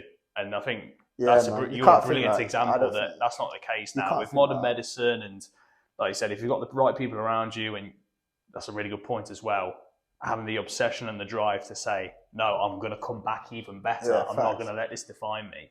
If you have all those things and you commit to all those things, then there's no reason why you can't be even better. 100%, man. 100%, man. You can't place a limit. you get an injury and you put that limiting factor on you from day one, mate, what chance, man? What chance are you giving yourself? Yeah. That's it comes down to mindset. What chance are you giving yourself? Nah, I was like, sound. I was like, once I accepted it was shit, I was like, sweet, all right. Yeah, man, I'm cool with that. Cool with shit, but it's all right because I'm going to be back better. Didn't put a timeline on it. I didn't think I'm going to be back in 3 months. I just knew that every day I was going to like do everything I could that was given to me by the physio, coach, masseuse, whatever it was, everything. If I needed massage, I got massage. If I needed to do this in the morning, I did that in the morning. If I needed to rest, I rest. If I needed to ice, I'd ice. Eat these things, antioxidant, mate, anything that, mate. Anything and everything. Anything, everything. No stone unturned, full recovery, sound. That's it, man. And you just do everything in your power. If you haven't got access to all that, whatever you do have access to, you optimize it religiously. So you can go to bed and go, yeah, sweet, man. Cool. Did everything I needed to do that today. I'm going to do the same tomorrow. That's it. Yeah. Do you know what I mean, man? Shit injury, you get over it 100%. Yeah. And it's mad when you start, there's times where, mate, I remember when I was thinking, like, I'll never jump again. Like, yeah, I watch people sprint and think, nah, I can't do that, man. I watch it knowing how my knee feels and go, yeah, I don't know about that. And then when you're doing it, like, yeah, this is mad. Yeah. Legit, man. Yeah, man. Inspirational. Nah, I don't know about that. No, it is, man. Because that injury has defined so many people's careers. And I think you highlighted it brilliantly that a big part of it is the mindset. Obviously, you need to be doing the right protocols. Yeah. But you got to have the mindset as well. Because if you don't believe it, then yeah. No, you're not going to achieve it. Cliche as that is. No, I hear that, man. I mean, like, I remember the first 2 weeks after surgery, sat at my mum and dad's, laid on my mum and dad's sofa. My dad's bringing me food, bringing me my ice. Do you know what I mean? I got this little like leg brace, and in my head, I'm first. Like my first challenge to me was like, just when your legs are straight, contracting your quad. I'm like, I'm gonna do 1,000 contractions a day. Sweet, did that next day. I'm gonna do 1,001. Yeah. Just building like that. Then I was like, right, I'm gonna walk. I'm gonna go on one crutch from this side of the room to the other side of the room. Okay, sick. Okay, in 2 weeks, I'm gonna try like in my living room. I'm gonna do 4 steps with no crutches. Just stuff like that, man. Yeah, stuff like that. But yeah, mate. That was a challenging time. It's good though, like to come back in a bit. That me having that made every injury feel subpar that I've had ever since. As in, like, I'm like, yeah, man, I've had like a horrible injury. So as long as it's not on that level, I've been through worse. Yeah, as long as it's not on that level, I'm like, I can deal with it. I just need to know what I need to do. I need to be told what to do. So, yeah, man. So 5 months. Yeah. You're back training. Yeah. And at this point, you've almost wrapped up your 2 college years, right? Yeah. So flipping out, I'd been in my first. I was in my first year of uni, sports science. Stayed here at Loughborough, Bosch, done that, and I was in my first year of my degree. Yeah, man. So at this point, where are you at with sprinting and bobsleigh? That season, so a little bit cutting it. A lot of the people that were I underperformed in the sprints, missed an opportunity with obviously. So during my rehab was the bobsleigh season. So I had surgery in August. Bobsleigh season's like December to March. So I'm like rehabbing through that whole time. During the bobsleigh season? Yeah, during the bobsleigh season. The boys did really well. Guys that I was ranked above, been picked for the team. I was like, sweet, cool. But in my head, I'm like, yeah, man, I'm going to come back in it. Do you know what I mean? It was like an opportunity missed. But again, more firepower, man. I'm like, sweet. It's okay. They made the team. I knew I was as good as them. Yeah. I'm going to make the team when I get back. So you can look at it 2 ways. Oh, they got my opportunity. Yeah. Or they got my opportunity, so I know I can get it next year. That's where I was at, man. I was like, yeah, sick. I was like, sick, man. Cool. And then came back, did some of the evaluations during that year for bobsleigh. I didn't race in the 100. Did some of the evaluations. Did okay. Do you know what I mean? It was like trying to get to grips with just trying to be competitive and stuff again. Even though like I made it, like, do you know what I mean? Like I was dealing with a different type of pressure and confidence because I was like, I've just come back from this injury. I need to be confident in myself to let loose in a competition. Training is one thing, competition is another. And then 2015, 2016. That 2016. So we did that. Yeah. What did I get? What did we do? 2016.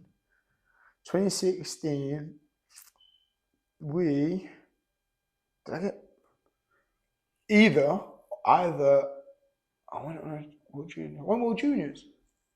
World Junior Championships for bobsleigh in Germany, Winterberg.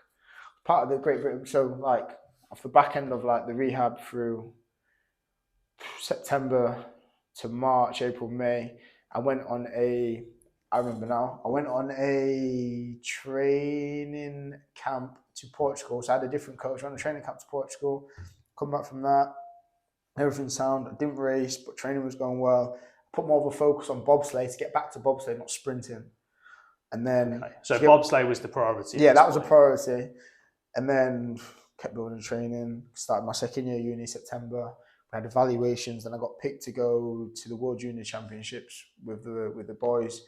Competed there in January or the February, and then a month after that there was the Europa Cup, which was senior men's, and I got put on the team for that. And it was mad because in that team I was with a guy called Mark Lewis Francis, in it, and that growing up there was a couple. So he used to be a sprinter, I recognise Olympic champion in Athens 2004 on the relay with Darren Campbell, Jason Gardner, Marlon Devonish. Do you know what I mean? He was one of that. Like, there's a couple of people. Them two. I'd seen Mark when I was like an under 17 sprinting. I'd see him at a competition. I'd see him at some of the things, and I'm like, I can get a photo of you in it. Now I'm on the same team. Now you're training. Yeah, we're on the same team. But I knew him via Darren Campbell. Or not knew him. I knew him because of what he'd done. Yeah. But I was like, Darren Campbell had done so much for me, but Darren Campbell was a teammate of his. Do you get what I mean? But anyway, I was on the same team as him, man. It was sick, innit? Competing in the Europa Cup in the senior. That was like my first senior men bobsleigh competition. That was in the 4-man.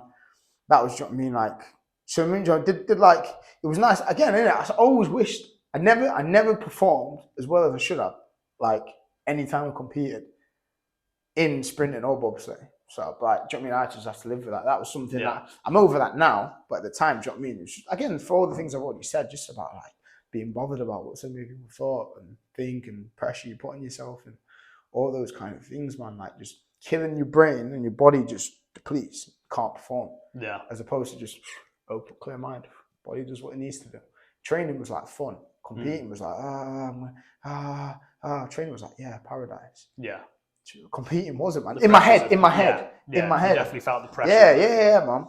Not anymore. Do you know what I mean? I got over that. Like, as soon as I started doing a little bit of boxing and stuff, like, when you start relying on yourself, you go, yeah, man. Do you know what I mean? It's sound, but it was different. I think it was like, I don't know at what stage it changed, but yeah, man. Then do you know what I mean? Bobsleigh was a focus. 2020, 2016, 2017. Again, didn't perform that well. 2018.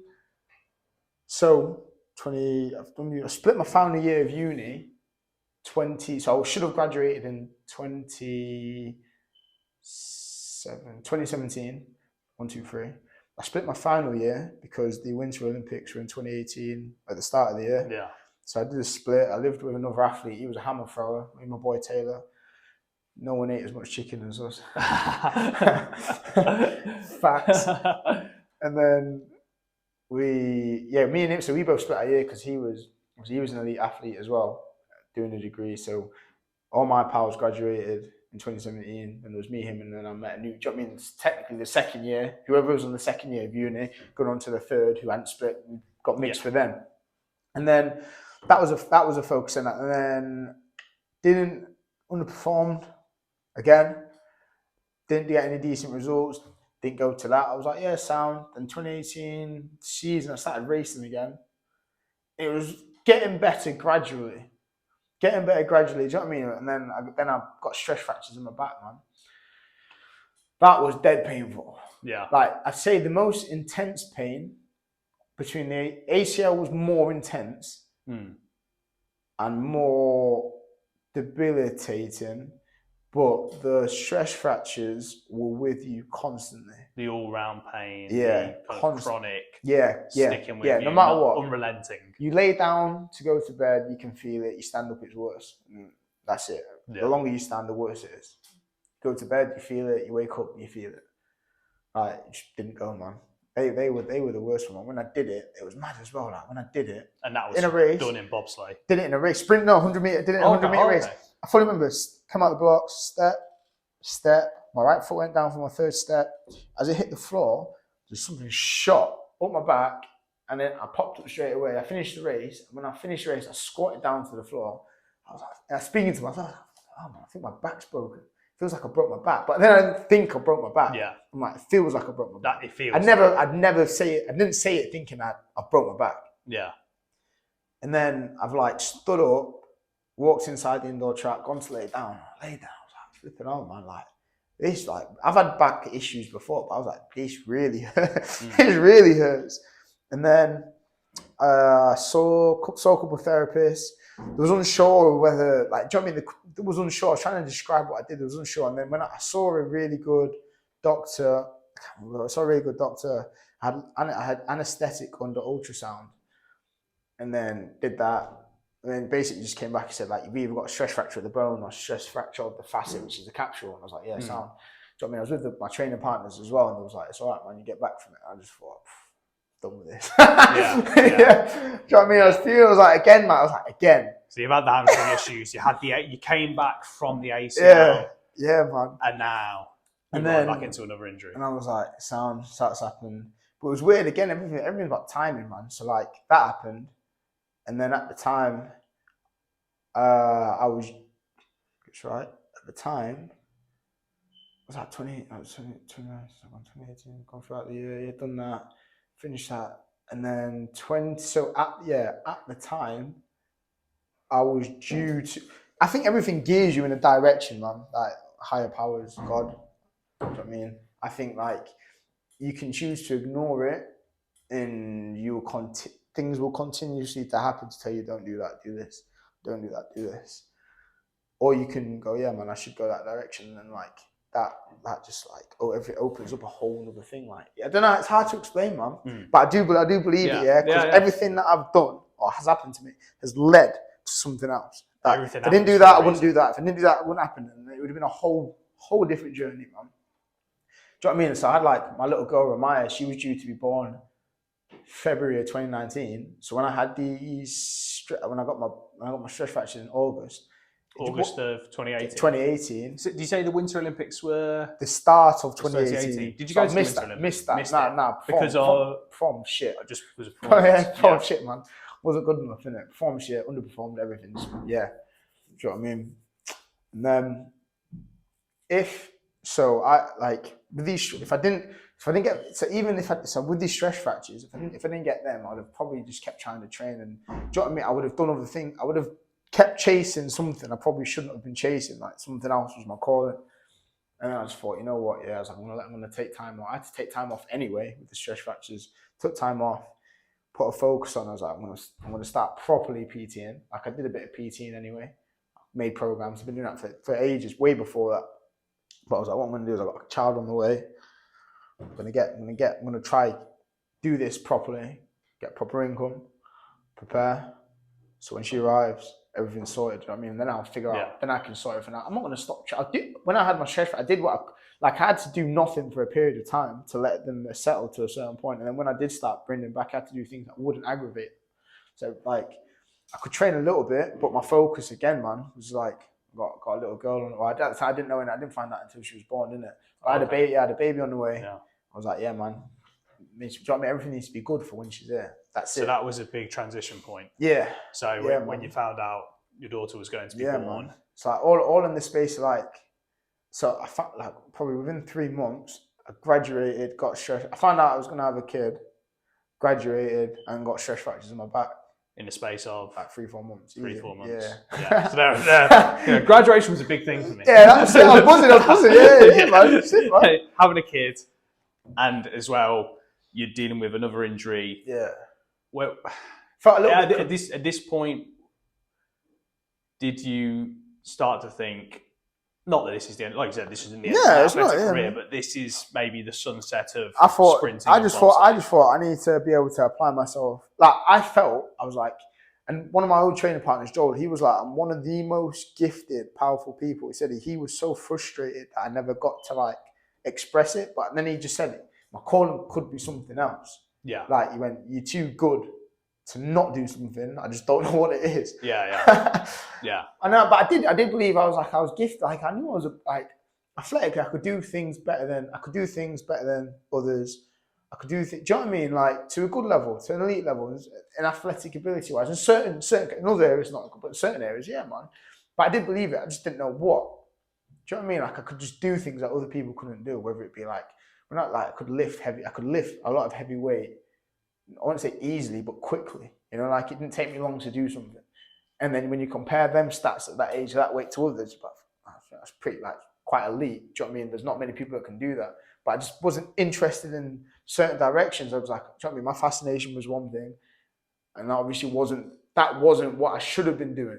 That wasn't my calling. That wasn't like that's okay. Or even if it was what you were meant to be doing then, it's not like now. you said, everything for a reason. Yeah. One door closes, another opens. Yeah. So just because that door was closing, this was now the opportunity. Yeah, it sounds to something else. explore Yeah, other avenues. Yeah, man. And that's how I took it. I was like, cool, man. I was like, sweet. Yeah. I was like, I've got a good time now. Make some money. So everything's comfy for my go gets here. And then, pardon me, funnily enough, I did some like white collar boxing. Because that train, it sounds mad. You would have thought, like with stretch, they were my L4 and L5. So my lumbar, my lower back.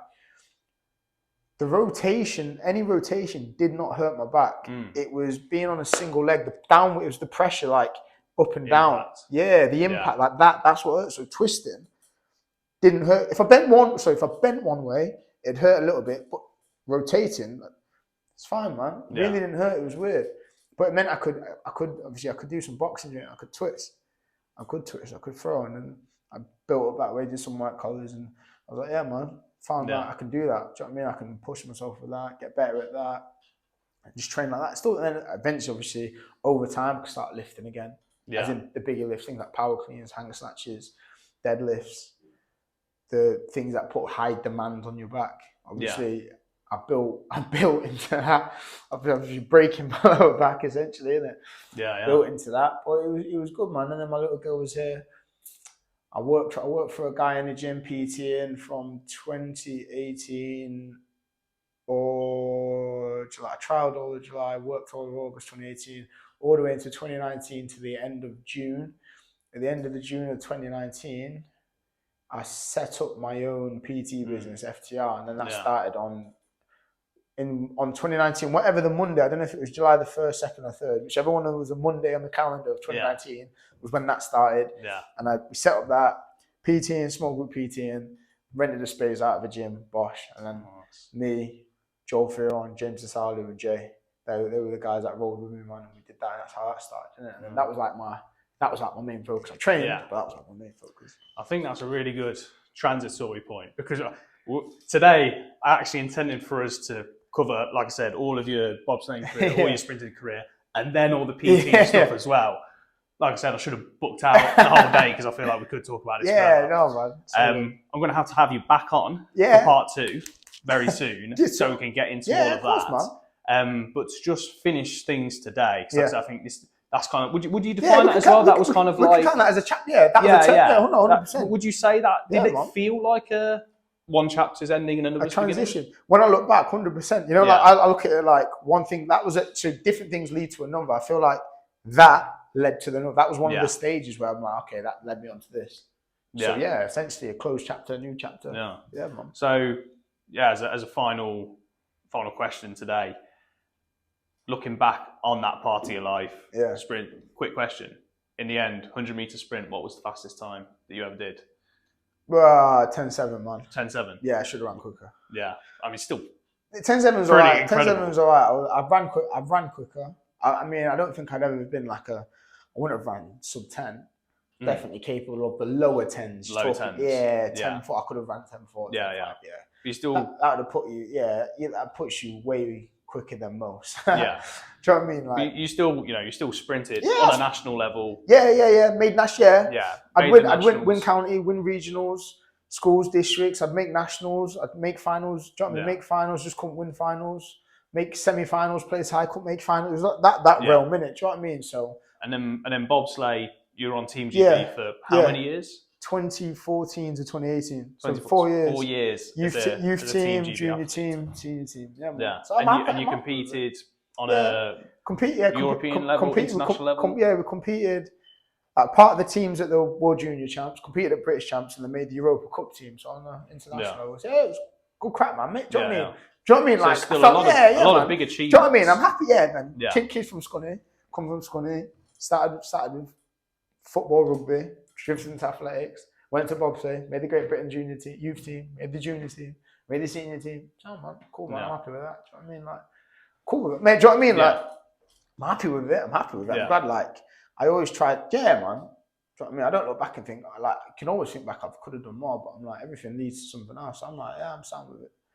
What was Yeah, okay. I said one last question to finish. After these two last ones to finish, if you could tell us the highlight of that whole time, the one highlight, and the biggest lesson you took away. The highlight would be, it's kind of broad, but because I couldn't name everyone, but it'd be the people I met. Yeah. The people I met. Yeah, the people I met, 100%, and I could like that. I could sit here. If you give me time, I could write the names out and tell you everyone why. That's a whole other thing. I'm sorry, what was your question? And what the biggest lesson? The biggest lesson you took away from that part of your life? Like, yeah, man. Don't. Combination of take the risk, and probably the main one. Don't be so bothered with what people say. Like, and I take that one first. And then the risk is like, take calculated risk, but don't be so bothered with what people say. Like, honestly, man, unless even if it's like, even if it's your mum or dad, like, but I'm like, just don't be bothered with what they say. Like, 9 times out of 10, the people that are saying something that they ain't paying you, not looking after your kids, not putting food on your table, man. They won't even remember. Again, they're not going to remember your face in a week. They won't know who you are in a month. They won't even remember. Do you know what I mean? Like, and you're taking to heart personal what these people are saying. Yeah, they're not even 9 times, like you said before, not even bothered, man. They're not even bothered. They don't they've said something, not thought about it. It's not that deep to them. Yes, at all. We make it deep to us. You watching TV going, oh, what an idiot. It's the equivalent of that. Like, they never heard it. They don't care. It's the equivalent. How many comments? You know me. I can definitely say this, but I'm sorry. How many comments have I made about other people that I don't know, and I don't even mean them? I'm just man, talking shit. Talking shit. Yeah, man. Exactly, 100%. We're all guilty of it. I think that'd be my number one, man. Don't be so bothered with what people say, man. Yeah. I swear to you, it won't matter. Because 90% of the time, they don't even mean it. And it doesn't even matter. And even if they do, it doesn't matter. It just does not matter. It does not matter. Like, their opinion, word, phrase, whatever they've said to you or about you then, literally has zero impact. Unless you let it. That's it. That's the key. I swear down, man. Yeah. I swear down. Now I've learned, and I tried, like, probably back then, I'd let it say, affects me 80, 90%. I probably let it affect me now 10, 20. I try, do you know what I mean? I'm trying to, it's hard. Some things will get through. Some things will get through when I don't want them to. But I can take myself away. Like, rather than spending 2-3 weeks stewing, thinking about it, I'll spend a day. The next day, I'm like, yeah, whatever. Do you know what I mean? Yeah. Whereas, like, before, I'm like, it just leading to something else, and it'll affect, like, my training, my competition, my da-da-da. Now it's really in my head. Yeah. No, man, that's right. Yeah. That's a great piece of advice, I think, for anybody to take away. My man. So yes, we'll be back soon. Part 2 coming soon. Part 2 coming soon. Thank you, bro. Yeah, of course you, man.